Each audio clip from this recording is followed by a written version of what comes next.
So today, I have a guest, Deron Singh, who is a business hypnotist who helps people rewire their subconscious to heal from the deepest emotional wounds, including grief and heartbreak. And he's here to share how hypnosis can create a safe way to really teach you that talking about the pain is enough and time alone is enough to heal it. So, we're going to explore why grief and heartbreak hit us so deeply, both on the nervous system and subconscious level, the hidden cost of carrying unprocessed griefs, how hypnosis opens up a path forward, even if you are feeling hopeless and stuck in pain. And then we're going to be going over different empowering tools you can begin to use to shift from heartbreak to healing. So, if you've ever felt like you're never going to move on from this breakup, if the pain has become just this constant lingering in the background, this episode is for you. So, let's dive in. Duran, can you share more about who you are and what you do? Yeah, so you already mentioned me being a business hypnotist. So I serve a lot of business owners and entrepreneurs who are very self-aware, who've done a lot of the inner work, whether it be the coaching or therapy or very similar modalities. I specialize in conversational hypnosis, which is, I would say, extremely different from a traditional hypnotherapy approach, where the approach that I use is very permissive and indirect. And I use that approach versus a more direct hypnotherapy approach because if you're an individual that's very analytical or cognitive, that has to analyze almost everything, that can prevent you from actually gaining access into the part of your mind where you can actually make change happen. So I like to look at that part of your mind as like a security guard. It's trying to block certain things from getting in and getting out. With conversational hypnosis, because it's very indirect, it's like that person that will slide $20 bill to the security guard just to get in. And that person is new insight, new resources, a new identity that an individual wants. So, an example in the form of this, the theme of this episode, someone that has gone through heartbreak, that person that slides the security guard to $20 would be something like, oh, a resource of self-love or forgiveness, whatever it is. I don't give the client the desired outcome that they want because it can be different from every single person who's gone through a heartbreak or a long state of grief or sadness. And I know so many people are probably listening to this and they're like, I've heard about hypnosis and people take me into different scenes and things like that. As I'm also a trained hypnotherapist. And Karan and I, 4 years ago, we were talking about this before we hopped on the call. We actually in person and did hypnotherapy training together, which was super cool. But can you explain a bit of the difference between sounds like it's more indirect, but can you share more about what that process would look like of conversational hypnosis versus traditional hypnotherapy route? What Yeah. people are So used to. conversation. Yeah. Sorry. So conversational hypnosis is conversational. So when I'm working with a client, we're practically having a conversation, and I'm not guiding them to go somewhere in the form of an age regression, which some Mhm. people may be familiar with. I'm not telling them to go back to a particular point in their life, their timeline as a child. And the reason is because I don't want to guide them to a point, assuming that particular thing is what they need for a new resource or quote unquote healing. Mhm. Instead, is through just having a conversation with them. What I'm doing is I'm just allowing things to come up naturally for them in their subconscious mind. And then we work on that because the subconscious mind is not logical. So what I mean, the conscious mind is all logic. It's the thinking mind. So the logic mind, conscious mind would be say 1 plus 1 equals 2. It's always funny because I always say the subconscious mind would say 1 plus 1 equals pizza. And it's like, what? What does that mean? It's like, exactly. Subconscious mind is not rational. It's not logical. It may not make any sense whatsoever, but it may not make sense to your conscious mind, but it doesn't need to. And ultimately, how I explain it to clients is Are you more concerned about getting that desired result, or are you concerned about knowing how you got the result? And sometimes we're like, I just want the result. That's exactly. So if you get the result and you don't know how you got it, knowing that result is permanent doesn't really matter. And they'll be like, Mm, no, I guess not. Exactly. So we have that infinite intelligence within us, what I call the subconscious mind. It doesn't need you to analyze, rationalize, solve, or figure things out. It knows everything. So when it comes to something like heartbreak, we could try to figure out why are we gloomy or sad or just in these negative thought loops over and over again where you can't sleep at night. Or we can just allow our unconscious mind or subconscious mind, I use this interchangeably, to just give us the insight that we need. And that mm, insight could come in the form of a symbol, a metaphor, a image, and that image could be an image from something that happened in their life, going back to age regression. Now, I'm not mm, telling them to do that. It just happened naturally. And a client will mm, say, hey, Deron, you said something there, and it reminded me of X, Y, and Z. I didn't tell them to go there. It just came up because their unconscious mind said, hey, I feel safe enough to let this be known. It mm. allows that memory or that image to be brought up, and then we just work on that. So we're ultimately on this roadmap that's almost like we don't know what the next step is. We know where we are, and the next step emerges one at a time, one at a time, one at a time. And eventually we'll get to the destination. However, if I were to tell a client, oh, I know exactly how to get you there, I'd be lying. I'd tell them I don't know how you're going to get there. And I don't care because I do know you're going to get the result. And if you're just more concerned about the result than the process, you'll get there too. So it could be a memory, a thought, an image, a word. It could be Sensation. a sensation or just an emotional release. And they could be like, I Mm. have no idea what just happened, but I feel good. And it's like, good, we're done. That almost sounds very client led. Like it sounds similar almost with brain plotting. Like we might work on a presenting issue, right? Like heartbreak or grief that's coming up. But it ends up not being like when we go into the body and see what's actually there, we realize it's actually not about Brad who dumped me. This is just reminding my body of every single time my parent left or my parent was unavailable. So it sounds like conversational hypnosis is similar in that sense where you can come up with one and then something else emerges. And so, John, like, why do you feel like, why does heartbreak really feel like almost physical pain, like a withdrawal?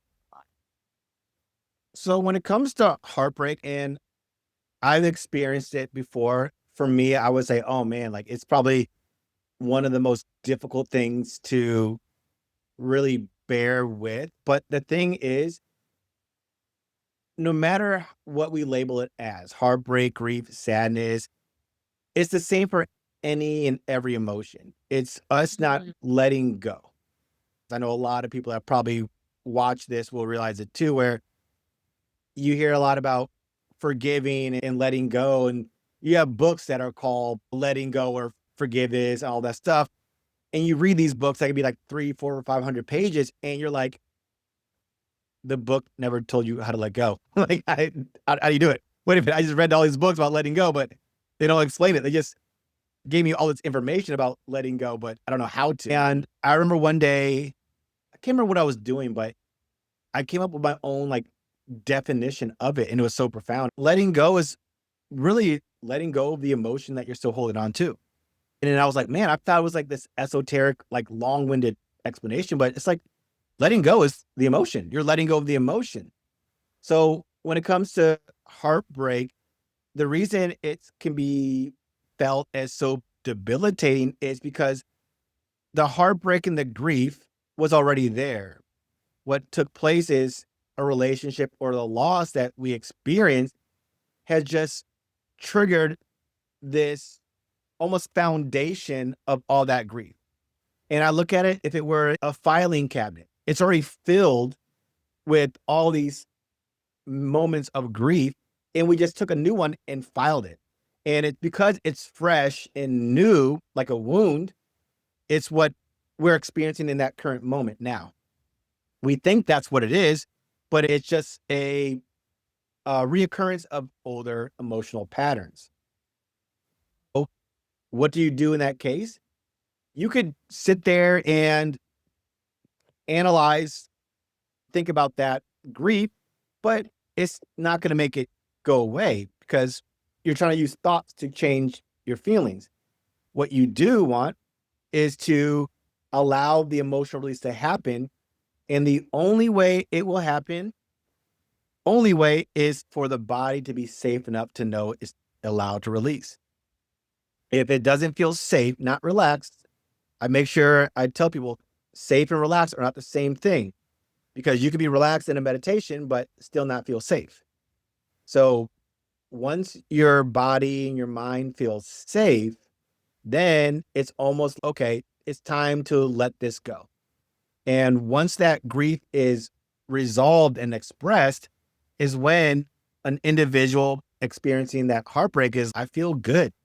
The thoughts start getting quieter over time to the point where they're like, I actually didn't wake up in the middle of the night thinking about my ex. I'm actually getting so much stuff done. I'm feeling more optimistic about life and things like that. And they're like, that's what it was, emotion. And it's, yeah, it's not about us going into the past and try to figure out what happened in our childhood. If that happens like in a session, it's because there's that emotion that's tied to that. The mind went there for us. It's the emotion in the past that is needing to get resolved. So it's not us thinking going to the past for the thoughts and the memories. It's going into the past for the emotion, resolving that. And when that happens, now they're clear. Because if someone can sit down and say, oh, I'm healed and I forgive this person, it's okay. Yeah, you can say that cognitively, but what's the book? The body keeps score. The body's like, we haven't.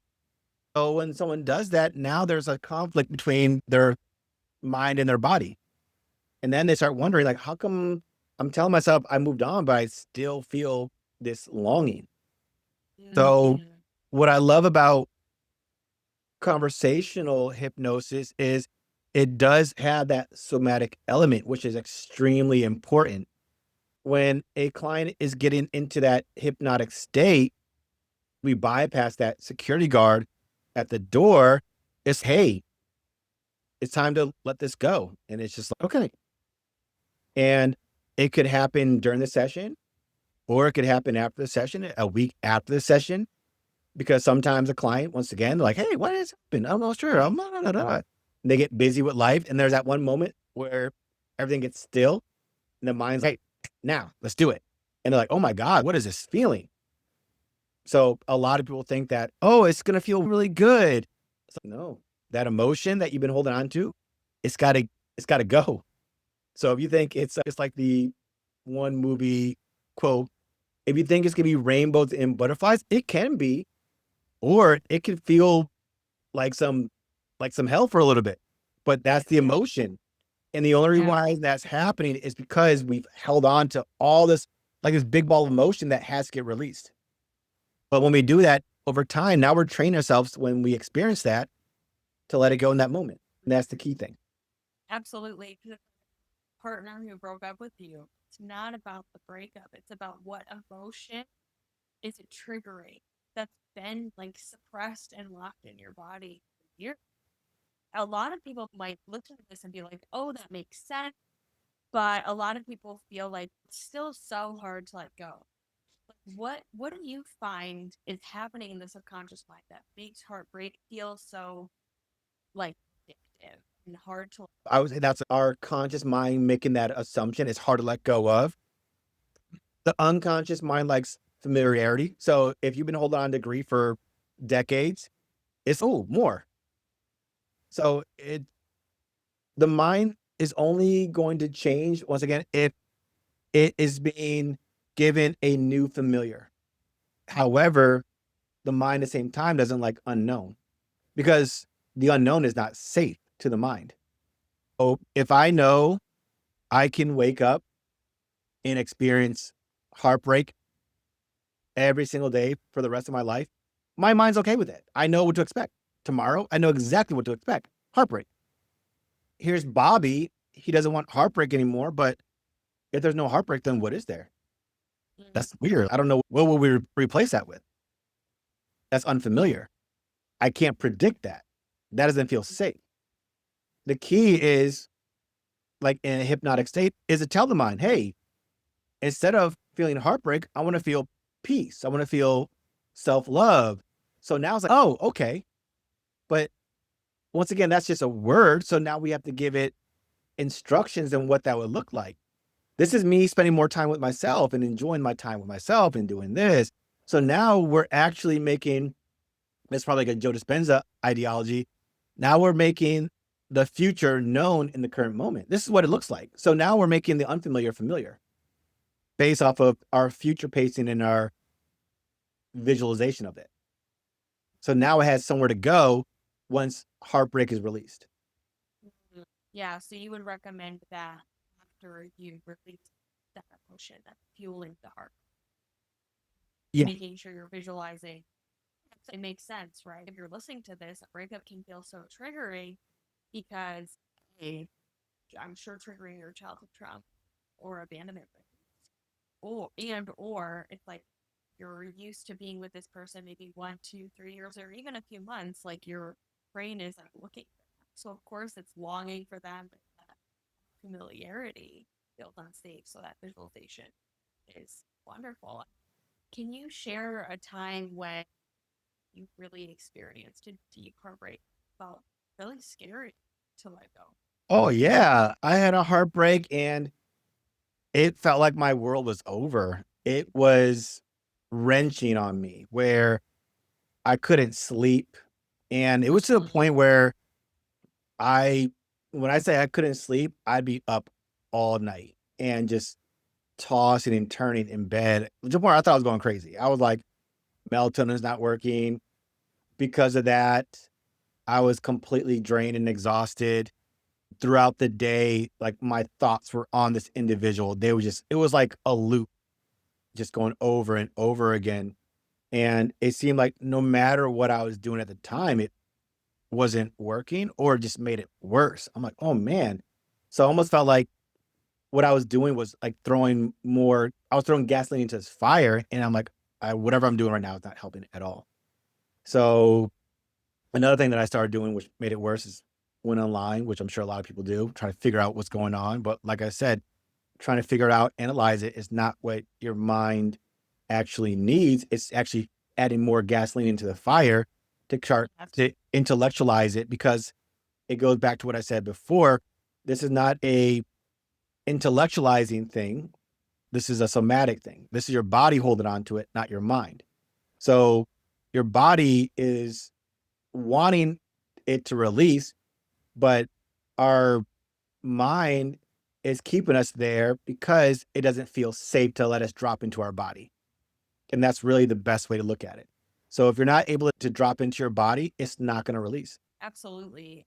Yeah, analyzing and intellectualizing. It's just a protector part from stopping you from feeling those overwhelming emotions. What was that heartbreak triggering for you? What was that triggering that kept you up all? And how long did that last? Curiosity. The last one I had probably almost close to a year. That you weren't sleeping for a year. I like, yes, as far as sleeping, not sleeping well, it was like a year. When it was fresh and new at the time, it was like not sleeping at all throughout the night for maybe up to 2 weeks. And I How remember did your brain break? Like, how did your it, brain it react? didn't. It was to a point where I was fearful of driving because I was like, I was so fearful of falling asleep at the wheel. So I would try to do melatonin. Like the next step was to go to a doctor because I was like so, as I am still like so anti medication. I'm like, it's either I get on meds or I just don't sleep. Like I gotta figure it out. And what was interesting, Val, what I know now is, once again, it was fresh. So it was like the new shiny object for my brain. Oh, here's something we can get him attached to so he doesn't feel. And when I look at all the relationships in my life, I was like, they were all the same way. But it just got more exacerbated over time, where Mhm. they all, based off how they ended, hurt. But the last one I had was the one that hurt the most because it was going into this filing cabinet of, oh, look at this one and this one. So it was like, oh, here you go, getting pushed that onto me. The feeling was like, it felt like my head was just like throbbing, almost like when someone thinks too much. It was like my Yeah. head was like a heartbeat because I was just thinking, every thought was like a heartbeat. There's a time I'd feel like the name itself, heartbreak, where it's like, man, I felt like my heart was being squeezed. And I'm like, oh my God, I can see why they call it heartbreak. Like I feel this pain in my heart. So it was a lot. And I'm grateful to have gotten through that because it's great when you let go of the emotion tied to it, attached to it. And you're at, for me, it was just being at peace, knowing that when I wake up, I'm grateful and excited about what I'm currently doing and that's about to transpire for me. And when I would think about an ex or exes, it's just expressing love towards them, not, oh, how could they do this? Because it's not about them at all. It never Mhm. has been and never will be. And as much as people may be like, oh, no, it's because they did this or they didn't do that. I'll tell anyone watching this, I did the same thing. That just becomes the addiction that your mind's going to get you caught in. It has nothing to do with them whatsoever. It's all about you because if you were to have released whatever emotion that you've been holding on to, things would be completely different. However, since you haven't yet, because you haven't worked with Valerie or myself or whomever, once that happens, you'll realize, oh, I attracted this based off of this emotional bind that I had in my body. So moving forward, I'm not going to recreate that pattern because that emotion's not there anymore. Absolutely. And I think people don't understand how conscious it is when you're a partner. When you've Mhm. experienced childhood trauma or when you've been used to a chaotic, unpredictable, inconsistent caregiver or caregivers, your brain, like we said, going back to what we said, unfamiliar is unsafe. So your brain will automatically think someone who's safe, you'll feel bored. That's what a lot of clients tell me. But with the inconsistent, chaotic trauma bond, you will feel safer with, and it's completely unconscious. But like Duran says, when you actually look within, like what within me has attracted that, what patterns within me allowed that to happen?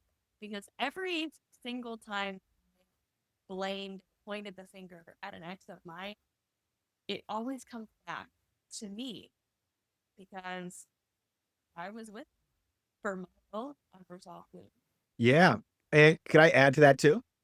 Please do. I had this profound idea about relationships and why people long for it. Now, this is an unpopular opinion, I'll say. If you feel like you need a relationship, you shouldn't be seeking a relationship. And the reason why I say that is because the most important relationship is the one that you're going to have with yourself. So if you feel like you need it, it's probably because there's a void within what you're not offering or giving yourself. So I've realized that a lot of people would seek relationships because what they're actually doing is and I mentioned this term before we recorded this podcast is that person is a medication for you. They're your Right. medication, which is numbing you from you actually looking in the mirror and handling your own stuff. So it's like, I don't like what I see, but guess what? If I'm too busy dating and being in a relationship, I don't have time to look at myself. I'm too busy. So when Someone may experience heartbreak, it's that person is gone, their drug is gone. So it's almost like they're going through withdrawals They are. because their body is trying to regulate from this drug. Just if someone were to be on a drug and they just cut off cold turkey, they're like going to go through withdrawals. That's what it is. Absolutely. There's like science behind the breakups of it can trigger, especially if it's a trauma bond, it literally can trigger in your brain the same withdrawal as if you were withdrawing heroin. So just adding on to your point. And Mhm. I remember with a previous breakup for me, I remember just my brain was literally just like looking. It was confused. Like, why isn't he texting? And it's like your brain is looking for that relief to just looking for that relief from those feelings in your body. Completely agree with you. Yeah. And I think that's a great point. Like you're seeking that emotion. However, it's like you're seeking that emotion because the current emotion is not one that's favorable to you. However, it's probably best in your interest to resolve that current emotion versus trying to cover it up with another one in the form of entertainment, in the form of another Yeah. person. Oh, this feels good. Whereas, why do you need someone to feel good?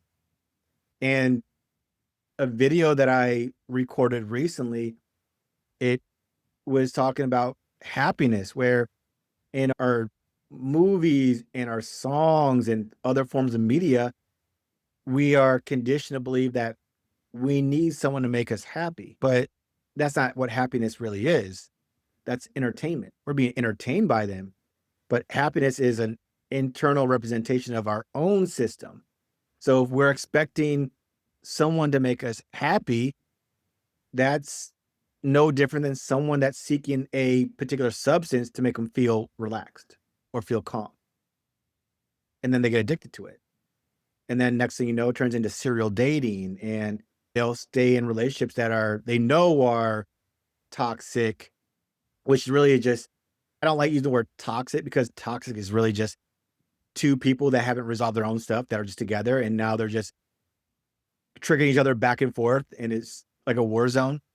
So that's really what transpires in those relationships. But going back to what I said before, if you feel this desire, not desire, but you feel this need to be like, I need to be in a relationship, that's a really tall tale sign that a relationship isn't ideal for you. And it's really in your best interest to look in the mirror and be like, I'm going to work on that relationship. I'm going to work on taking myself out. I'm going to date myself. I'm going to, instead of me expecting someone to give me compliments about how I look, why not give myself that? I want to do all those things. And as that happens, what begins to transpire, and this is what happens, what my clients tell me is they don't go on day naps. It just organically happens, like how it used to be. Like people just would meet people out in the real world, not online. And it's beautiful how that happens because it's organic. They're not looking at it's a natural conversation that happens so naturally versus it being very boxed in, whether it be a dating app or whatever's anything similar to that. Not saying those things are bad. However, would most people probably, I'm sure, would probably prefer to just meet people out in the real world versus going onto an app where everyone's putting their best self out there. We all have our good looking selves and our flaw looking selves, right? But the question is, who do you want to wake up next to? The person where you look at her and she's got no makeup on and she's got drool coming down her mouth and you're looking at, man, this is so beautiful. Versus a person where it's makeup 24/7. What's really real to you? And I think that's the really key thing right there. Yeah, it's like when you can heal that relationship with yourself and start to offer that relief, you naturally will magnetize the right for you, is 100%. what I'm getting. And a lot of people, Duran, tell me, like, I feel like I've lost in this relationship. And that's what can really make it feel almost unbearable when you're going through this grief and this breakup process. Like, why do so many people feel like they've lost a part of themselves and they're going through a breakup? They didn't lose themselves in that relationship, they were already lost to begin with. What happened is they use that person as a like a drug to make them feel something which is better than what they were currently feeling. And now when they're gone, they're realizing, "Oh, I don't like this feeling." But that feeling was always there. It wasn't like it just appeared. It was there already. They just didn't experience it because they were too busy in the relationship itself. So for me, if someone were to say they lost themselves, it would more so be about them not losing themselves because it really isn't that they were lost. It's really about them reconnecting with themselves. Because if you think about it, if someone's not connected, it's probably because they're too busy with external things. But if someone were to sit down and be like, body, I want to feel all this stuff, that's them being connected. Someone being associated versus someone being dissociated. Yeah, it's like when I really like that because it's like when we're losing, it feels like we're losing ourselves. It's usually we weren't connected to ourselves, our true self in that in before we. Yeah. Because for me, I mean, I go back to what does it mean to lose yourself? You're like, Mhm. what does that really mean? What do you think it means? Oh, look at that. That was good. I think to me, I think that's to me, my belief about that's an excuse that we give ourselves, which exacerbates our problem. Because if you say I lost myself, what happens when someone says they lose themselves? What happens when people lose things? They want to find it. But what if you were never lost? What if it was like what's that quote? Not all who wander are lost. What if it was really you just actually just connecting back with yourself, which is what you really needed? You actually honoring what was really there to begin with before the relationship. And yeah, it's going to be uncomfortable. Like I said before, it's going to be uncomfortable. But what do you prefer? Do you prefer the uncomfort of experiencing these emotions that you've been holding on to for years or even decades? Or continue to get triggered with every new relationship that you had, causing more pain, more grief? I know what I would choose. I would rather just deal with all the past, emotion versus just bringing up new ones over and over again. Yeah, ultimately, you're right. People are trying to escape it.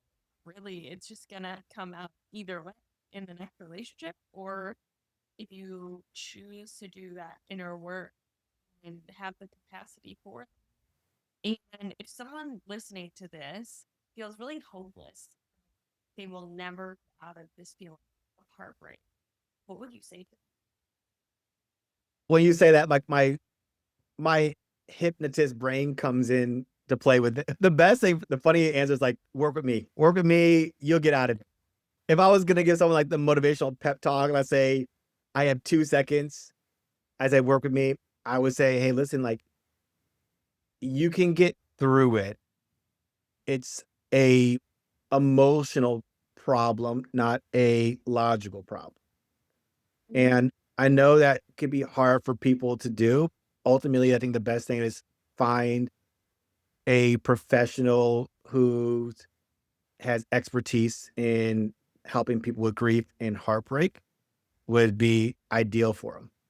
Because yeah, I mean, we it's great for us to help each other and guide one another. And I know even during my time with that, it was a lot because it's like try imagine talking to yourself, which is using your thoughts to try to heal something that shouldn't really be done with thoughts. And I say that, and once again, with conversational hypnosis, it's using thoughts in a strategic way to get a person to access those emotions. It's all about feeling the emotions that are coming up that are triggered by the Yeah. heartbreak. Yeah, when you're in it, it feels like that young part can feel triggered and feel like, oh my God, this is going to last forever. It's not going to last forever, just in a shut down, freeze nervous system response. A few breakups I had ago. It was so awful. We lived together and then I moved out. And I remember being on the phone with my mom and I remember telling her, it feels like I'm dying. It feels like I'm going to die. This feels fucking awful. Like, when is this ever going to get better? It will. If you are listening to this, it will. Once you really heal those emotional wounds and like what they also represented for you, specific partner of mine. It was like my mother, a fun little combo combined. Wow, yeah. Yeah, and thank you for sharing that, and as I mentioned earlier, like, it can be very heavy on you. I will add this to what would I say to someone? Find someone to help you as soon as possible. That way, you don't put your body through more stress. You don't deserve that, and ultimately what's happening is your body is trying to regulate the best way it knows how to. So, you can look at it as your body's trying to destroy you or kill you or make you feel dead. It's trying to regulate. That's all it's really trying to do, and it's Yeah, doing the best it can do. So, give yourself grace, give your body love, because it's doing what it believes is best for you to do. You just have to guide yourself or be guided with someone to allow that release to move in the right direction. yeah, absolutely. And I know a lot of my clients who struggled with chronic anxiety or trauma, they avoid therapy or they avoid doing the subconscious work because they're really afraid to face their pain. What would you say the first gentle step forward someone can take if they're scared to face their Someone's afraid to face it is it goes back to getting them to get their body and their mind to feel safe. Because once they can accomplish that, step 1, body has to feel safe. The body doesn't feel safe, it's not gonna release. Doesn't matter what you do.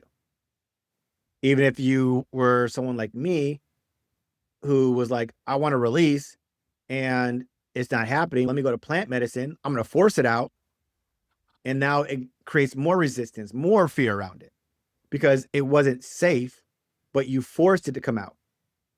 And now it just tightens up that fear right there. So feeling safe is very important. Looking for a practitioner or someone in a particular methodology to help you get to that state so the emotions have the space to release. It's just like where if you're talking to a friend and you're having a great conversation and you feel like really calm and relaxed and it feels good and you're like, man, I could tell them anything. Yeah. You wouldn't tell them certain things that you would tell anyone else because you feel safe in that space. It's the same thing. You have to feel safe in order to express and emote and release. absolutely. And that's a really great point of plant medicine because, yeah, people can look at it and think it's step one, but, and especially right now, I'm living in Mexico and I have been the past 3 months.